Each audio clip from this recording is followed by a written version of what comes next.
Page 62, Lord of the Flies. They let the bloody fire go out! He looked down the unfriendly side of the mountain. Piggy arrived out of breath and whimpering like a little one. Ralph clenched his fist and went very red. The intentness of his gaze, the bitterness of his voice pointed for him. There they are! A procession had appeared, far down among the pink stones that lay near the water's edge. Some of the boys wore black caps, but otherwise they were almost naked. They lifted sticks in the air together whenever they came to an easy patch. They were chanting something to do with the bundle that the errant twins carried so carefully. Ralph picked out Jack easily, even at the distance, tall, red-haired, and inevitably leading the procession.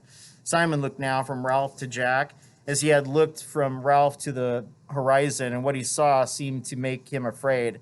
Ralph said nothing more, but waited while the procession came nearer. The chant was audible, but at that distance still wordless.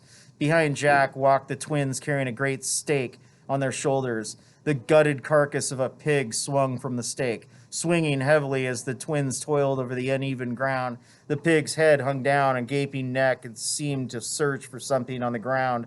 At last the words of the chant floated up to them, across the bowl of blackened wood and ashes. Kill the pig! Cut her throat! Spill her blood!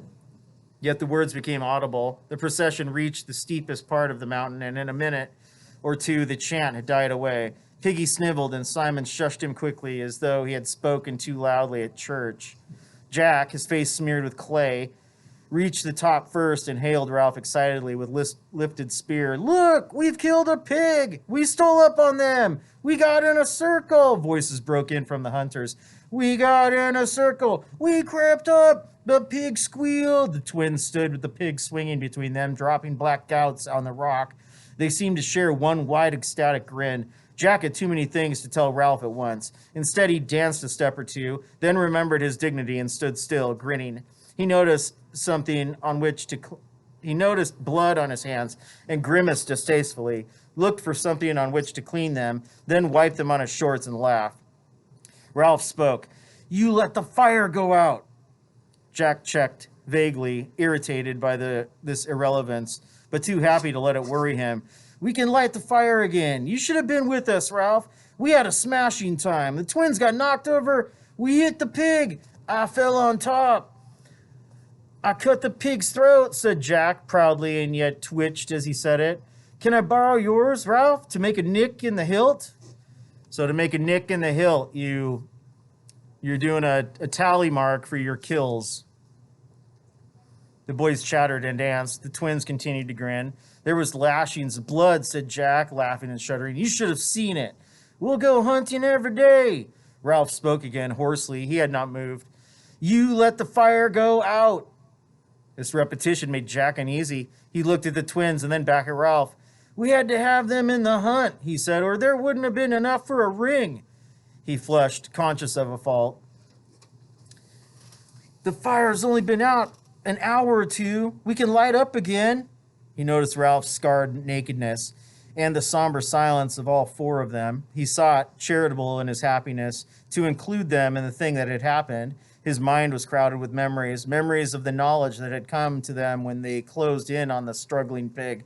Knowledge that they had outwitted a living thing, imposed their will upon it, taken away its life like a long, satisfying drink.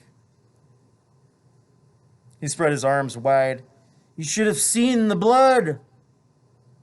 The hunters were more silent now, but at this they buzzed again. Ralph flung back his hair, one arm pointed at the empty horizon. His voice was loud and savage and struck them into silence. There was a ship! Jack faced at once with too many awful implications, ducked away from them. He laid a hand on the pig and drew his knife. Ralph brought his arm down, fist clenched, and his voice shook.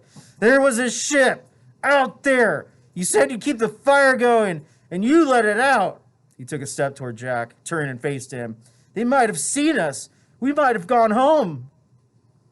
This was too bitter for Piggy. He forgot his timidity in the agony of his loss. He began to cry out shrilly, You and your blood, Jack Merridew.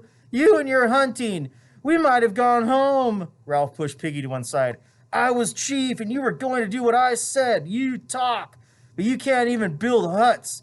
Then you go off hunting and let out the fire. He turned away, silent for a moment. Then his voice came again, and a peak of feeling. There was a ship. One of the smaller hunters began to wail. The dismal truth was filtering through to everybody. Jack went very red as he hacked and pulled at the pig. The job was too much. We needed everyone.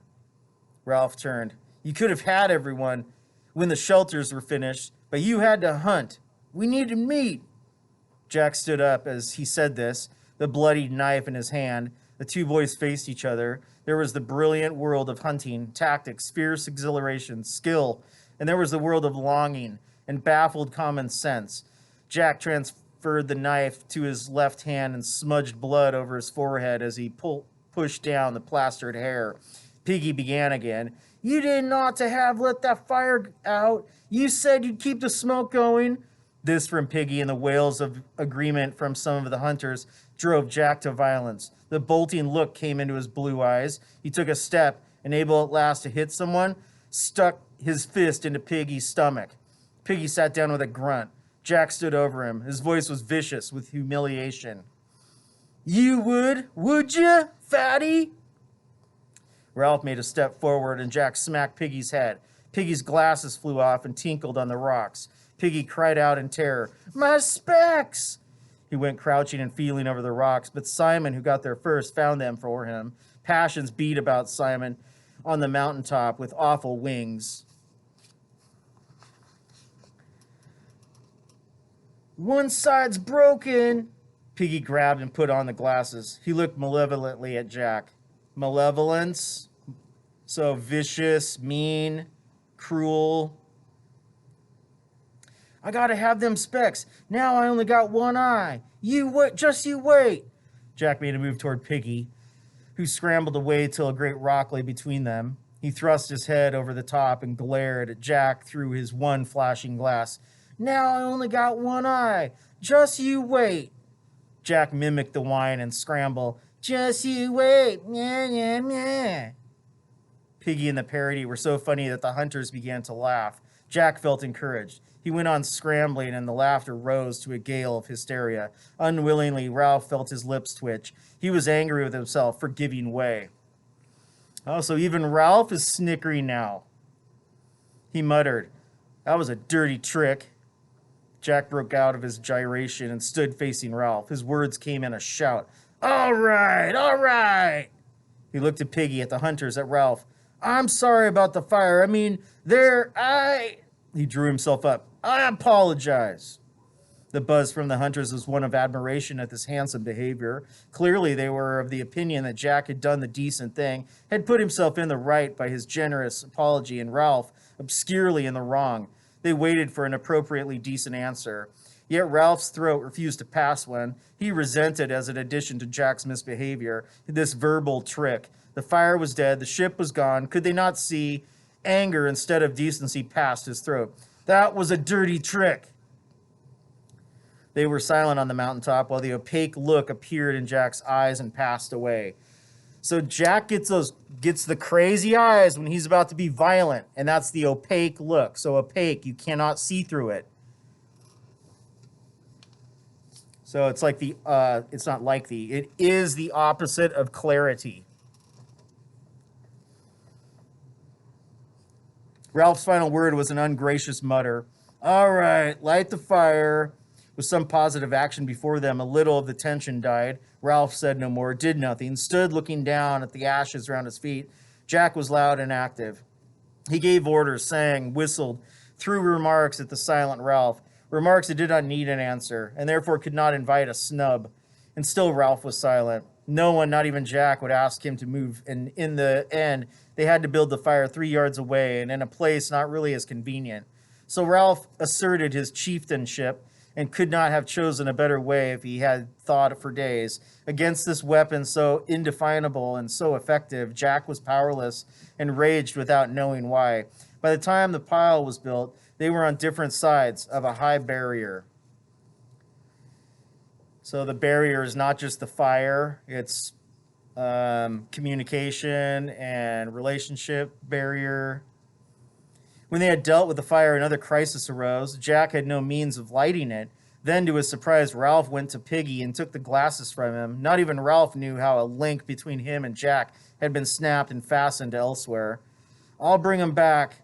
I'll come too. Piggy stood behind him, islanded in a sea of meaningless color, while Ralph knelt and focused the glossy spot.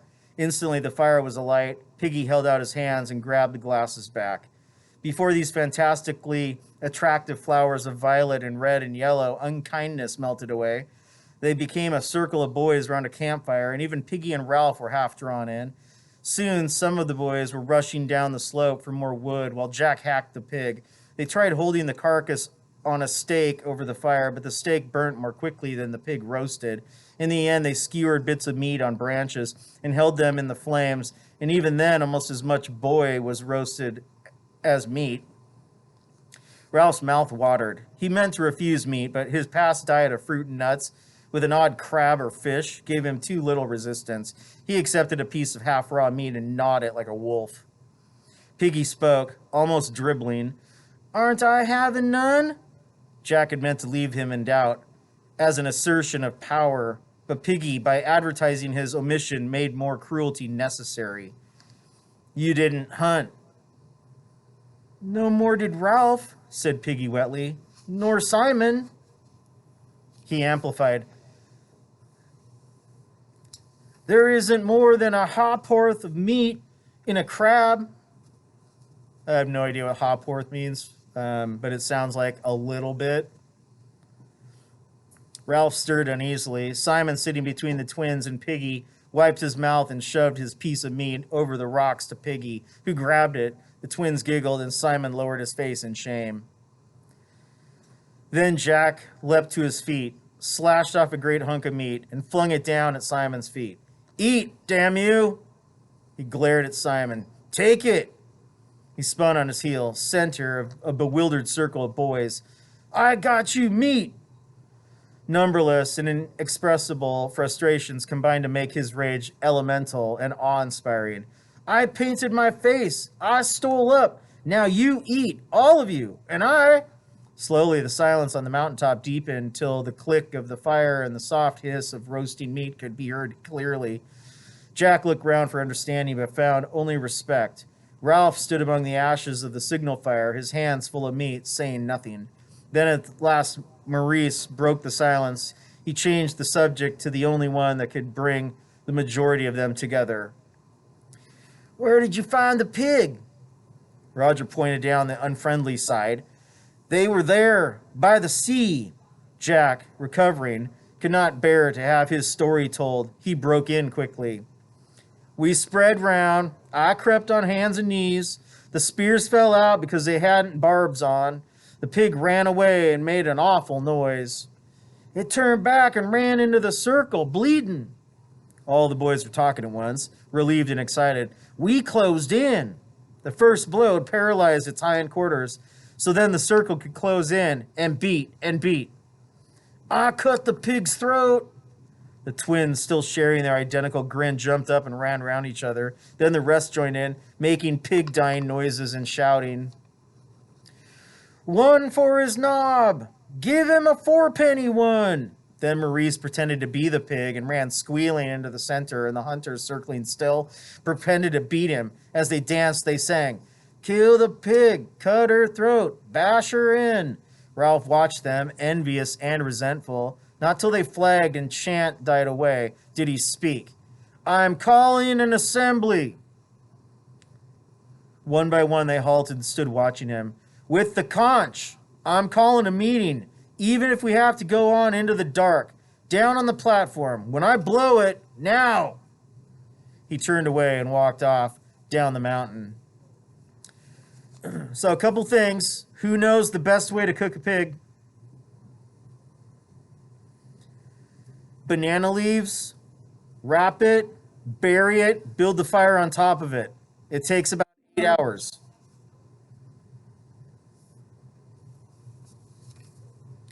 Also, another reason to ban the book, you have naked people dancing and singing around a fire. That's called witchcraft. I just saw the map. That actually makes sense. Yeah. The tide was coming in, and there was only a narrow strip of firm beach between the water and the white, stumbling stuff near the palm terrace. Ralph chose the firm strip as a path because he needed to think, and only here could he allow his feet to move without having to watch them.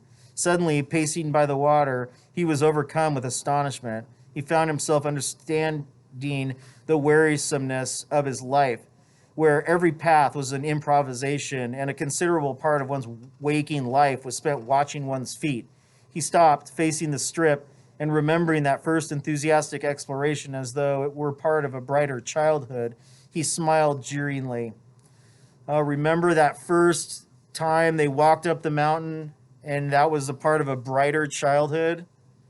He turned then and walked back toward the platform with the sun in his face. This time, the time had come for the assembly, and as he walked into the concealing splendors of the sunlight, he went carefully over the points of his speech. There must be no mistake about this assembly. No chasing, imaginary. He lost himself in a maze of thoughts that were rendered vague by his lack of words to express them. Frowning, he tried again. This meeting must not be fun, but business. At that, he walked faster, aware all at once of urgency in the declining sun and a little wind created by his speed that breathed about his face.